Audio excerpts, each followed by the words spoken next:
আসসালামু আলাইকুম। বিমান বাংলাদেশ এয়ারলাইন্সের অনলাইন বোর্ডিং পাস কিভাবে করবেন আজকের ভিডিওতে আমি সেটি দেখিয়ে দেব। শুধুমাত্র বিমান বাংলাদেশ এয়ারলাইন্স না, আপনারা এই পদ্ধতি ব্যবহার করে অন্যান্য এয়ারলাইন্সেরও বোর্ডিং পাস করে নিতে পারেন। তারপরে আমি চেষ্টা করব পর্যায়ক্রমে অন্যান্য এয়ারলাইন্সের বোর্ডিং পাসগুলো কিভাবে করতে হয় সেটিও অন্যান্য ভিডিওর মাধ্যমে দেখিয়ে দেওয়ার জন্য। যাই হোক, এখন আমরা যেহেতু বিমান বাংলাদেশ এয়ারলাইন্সের বোর্ডিং পাস অনলাইনে করব, সেহেতু এখানে গুগল ক্রোম ব্রাউজারে ওপেন করে আমরা জাস্ট বিমান বাংলাদেশ এয়ারলাইন্স লিখে এভাবে সার্চ করব। সার্চ করার পরে বিমান বাংলাদেশ এয়ারলাইন্সের যে ওয়েব অ্যাড্রেস আছে এটাকে জাস্ট এইভাবে ক্লিক করে আমরা ওপেন করে নেব। ওপেন করার পরে এখানে এই যে অপশনটি দেখতে পাচ্ছেন, এই চেক ইন অপশনটিতে আপনারা জাস্ট সিলেক্ট করে নেবেন। সিলেক্ট করার পরে এখানে বলা হচ্ছে যে পিএনআর কোড অথবা সারনেম অথবা লাস্ট নেম, এই দুইটা করে আমাদেরকে এন্ট্রি করে দিতে হবে। তো এখানে আপনারা ইচ্ছা করলে পিএনআর ছাড়াও টিকিট নাম্বার যদি থাকে, আপনারা ইচ্ছা করলে টিকিট নাম্বারটি সিলেক্ট করে এখানে টিকিট নাম্বারও এন্ট্রি করতে পারেন। আচ্ছা, যাই হোক, আমি এখান থেকে পিএনআরটাই করে দিচ্ছি। তো আমার টিকিটের এখানে দেখতে পাচ্ছেন এই যে লেখাটা আছে, এটা হচ্ছে আমার পিএনআর কোড। আমি জাস্ট এটাকে কপি করে নিচ্ছি।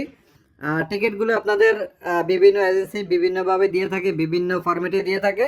তো আপনারা বিভিন্ন ফরম্যাটে দিয়ে থাকলে আপনারা খুঁজে বের করে নেবেন যে আপনাদের এয়ারলাইন্সের কোড কোনটা আছে, পিএনআর কোনটা আছে, সেটা আপনারা খুঁজে বের করে নেবেন। আর এখানে তো পিএনআরটা আমি নিয়ে নিলাম। পিএনআরটা নেওয়ার পরে পিএনআরটাকে আমি জাস্ট এখানে পেস্ট করে দিলাম। তো এখানে আমার লাস্ট নেম হচ্ছে এটা, আমি লাস্ট নেমটা বসিয়ে দিলাম। একটি বিষয় খেয়াল রাখবেন, আপনার পাসপোর্টের মধ্যে যেটা লাস্ট নেম থাকবে অথবা সার নেম থাকবে সেই নামটা আপনি এখানে বসিয়ে নেবেন। তো বসিয়ে নেওয়ার পরে এখানে সার্চে আমি ক্লিক করে নিলাম। সার্চে ক্লিক করার পরে এখন দেখতে পাচ্ছেন আমার যে টিকিটটা আছে, টিকিটটা কিন্তু এখানে শো করবে। আর একটি বিষয় খেয়াল রাখবেন, বোর্ডিং পাস কিন্তু 24 আওয়ার্সের মধ্যে করতে হয়। এর আগে যদি আপনি করেন সেক্ষেত্রে আপনাকে অ্যাক্সেস দেবে না। মিনস সাপোজ ধরুন আপনার আজকে 1টা বাজে আপনার এখানে যেটা দেখা যাচ্ছে যে 1টা 15-তে ফ্লাইট, তো এটা 24 ঘন্টার মধ্যে ওপেন করা হয়, তার আগে কিন্তু ওপেন করা হয় না। যাই হোক, এখন আমরা যেহেতু এখানে অ্যাক্সেস করে নিছি, সো এখানে বলা হচ্ছে যে আপনার এই যে এইগুলো আছে, ইংরেজি প্রোডাক্টগুলো আছে, এই প্রোডাক্টগুলো আপনার সাথে আছে কিনা। যদি না থাকে, no I am not carrying this items, just এখানে আপনি সিলেক্ট করবেন। সিলেক্ট করার পরে এখান থেকে আপনি কন্টিনিউতে সিলেক্ট করবেন।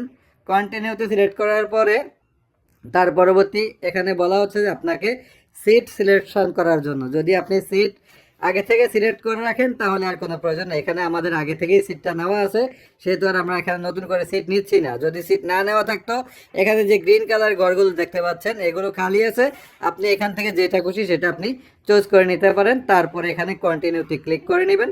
কন্টিনিউতে ক্লিক করার পরে তার পরবর্তী এখানে যেটা আসছে সেটা হচ্ছে যে লেখা আসছে যে সাকসেসফুলি চেকড ইন প্যাসেঞ্জার, মানে আমাদের বোর্ডিং পাসটা করানো হয়ে গেছে। বাট এখানে কিন্তু শো করতেছে না। অনেক এয়ারলাইন্সের বোর্ডিং পাস নেওয়ার পরে অথবা ওয়েব চেক ইন করার পরে কিন্তু এখানে শো করে, বাট এখানে শো করতেছে না। এখন আমরা যেটা করব, এটাকে ইমেলের মাধ্যমে নিয়ে যাব।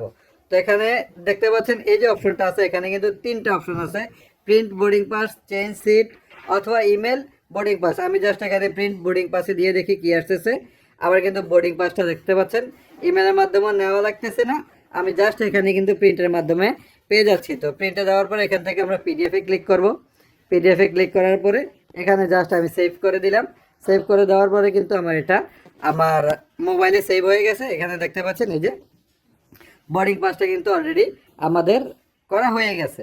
আর যদি সাপোজ আপনার এখানে এভাবে আপনি না পারেন, তাহলে আপনি যেটা করবেন, এখানে ইমেল বোর্ডিং পাস আপনার জাস্ট ইমেলের মাধ্যমে এটাকে আপনি আপনার ইমেলে নিয়ে যেতে পারেন।